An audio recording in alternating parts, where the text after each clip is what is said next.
Sponge Bathing Guide. Cleaning your baby's body. Step by step. Sponge bathing your baby.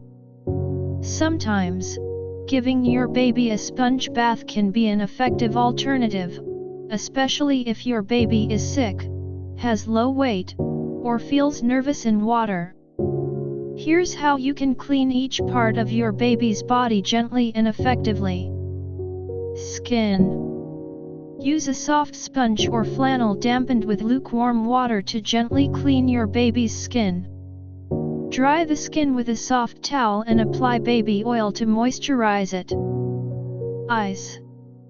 Clean each eye separately using a piece of cotton wool dampened with warm water. Wipe from the inside corner to the outside edge of the eye.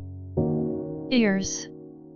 Clean only the outside and inside folds of the ear using a cloth or flannel. Avoid inserting anything into the ear canal to prevent damage to the eardrum.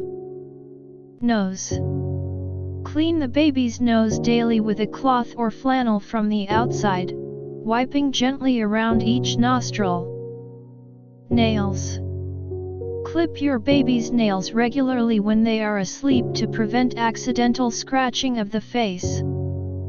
Navel, belly button. After the umbilical cord falls off, keep the area clean and dry until it heals completely.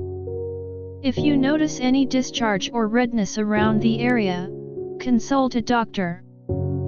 Following these steps will help ensure proper hygiene and care for your baby's delicate skin and body parts during sponge baths.